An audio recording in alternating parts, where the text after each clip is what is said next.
Opportunities और employment दोनों की ही कमी नहीं है, लेकिन फिर भी आज भी इंडियन यूथ एम्प्लॉयमेंट को लेके सबसे ज्यादा टेंशन में रहता है। यार ये जॉब क्यों नहीं मिल पा रही? क्या आपने कभी सोचा है? जो कंपनीज इंडिया में इंडियन यूथ को रिक्रूट करती हैं उसका इसके बारे में क्या ख्याल है पता है? वो ये कहती हैं कि इंडिया में यूथ की कमी नहीं है, लेकिन स्किलफुल, स्मार्ट, एम्प्लॉयबल यूथ की बहुत कमी है। और जो यूथ स्किलफुल है और स्मार्ट है उसके लिए जॉब की कोई कमी नहीं है।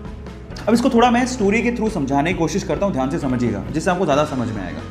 एक बार दो दोस्त थे, एक का नाम था सतीश, दूसरे का नाम था महेश। दोनों ने स्कूलिंग, कॉलेज सब साथ में पूरा किया। मजे की बात यह थी कि उनकी सेम ही कंपनी में जॉब लग गई।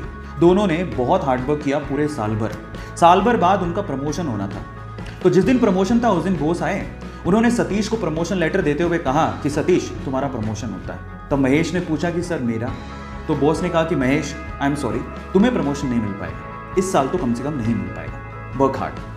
तो ऐसा करके बॉस अपने कैबिन में चले गए। महेश उदास हो गया। महेश सोचने लगा कि सेम स्कूल से किया, सेम कॉलेज से किया, एक साल मैंने भी हार्डवर्क किया है, मेरा प्रमोशन क्यों नहीं हुआ? अब दिमाग में उस टाइम क्या बातें आती है पता है? भाई यहाँ तो बटरिंग से प्रमोशन होता है, जरूर सतीश ने बटरिंग की होगी बॉस की। और उसको गुस्सा आ गया, उसने सोचा मैं कल से नहीं आऊँगा। वो बॉस के कैबिन में गया और बॉस को बोलता है कि बॉस अब मैं कल से तो नहीं आऊँगा, आई एम सो सॉरी। तो बॉस ने कहा कि क्यों नहीं आऊँगा? वो कहता है कि बॉस मैंने बहुत हार्डवर्क किया पूरे साल भर, लेकिन मेरा प्रमोशन नहीं हुआ। अब मुझे ऐसा फील होता है कि इस कंपनी में सिर्फ बटरिंग करने वालों का ही प्रमोशन होता है। मतलब वो डायरेक्टली सतीश पे ब्लेम लगा रहा था कि सतीश ने बटरिंग की है, लेकिन बॉस तो ये जानता था कि सतीश ने बटरिंग नहीं की है, सतीश ने वाकई में हार्डवर्क किया है, वो स्मार्ट है, महेश से स्मार्ट है। अब इस चीज़ को प्रूव कैसे करें?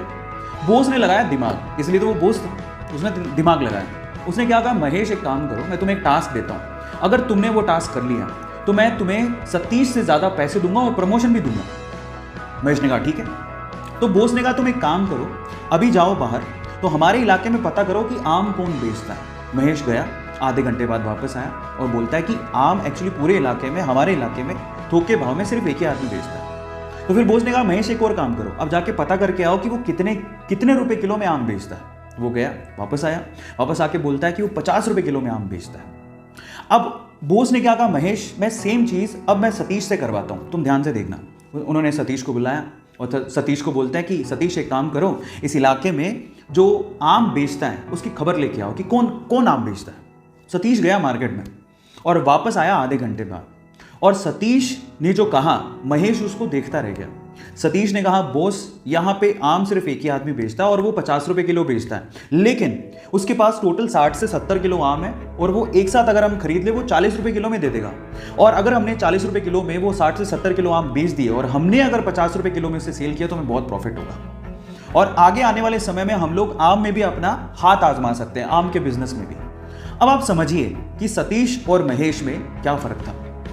आप समझ पा रहे हैं कि स्मार्टनेस और स्किल का क्या मतलब होता है। आज का यूथ क्या है ना, सिर्फ इस फिलॉसफी में, ज्यादातर यूथ इसी फिलॉसफी में जीता है कि इतने में इतना ही मिलेगा। जब आप ये सोचते हो कि इतने में इतना ही मिलेगा तो प्रमोशन की आस आपने रखी क्यों है?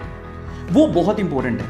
मैं हमेशा एक बात बोलता हूं, आप जिस भी कंपनी में काम कर रहे हो या आप जो भी करना चाह रहे हो, अगर वो आपको 100 रुपए देती है ना, तो आप 50 रुपए का काम करके मत दो, आप उसको 200 रुपए का काम करके दो।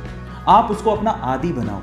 जब आप उसको अपना आदी बना लोगे तो आप जिंदगी में प्रमोशन के लिए या एम्प्लॉयमेंट के लिए टेंशन में कभी नहीं रहोगे। तो अब आपको समझ में आया होगा कि एक्चुअल में क्या मीनिंग है, क्यों लोग एम्प्लॉयमेंट को लेके इतना टेंशन में रहते हैं। सो गाइस, मेरी तरफ से मैंने समझाने की कोशिश करी। ऐसी अमेजिंग स्टोरीज के लिए यूट्यूब पे हमारे चैनल को सब्सक्राइब कर लीजिए, और अगर आप इंस्टाग्राम पे देख रहे हैं तो मुझे फॉलो करना मत भूलिएगा, और इस स्टोरी को लोगों के साथ शेयर जरूर करिएगा ताकि वो समझें कि यूथ और स्किलफुल यूथ में क्या फ़र्क है। Thank you so much.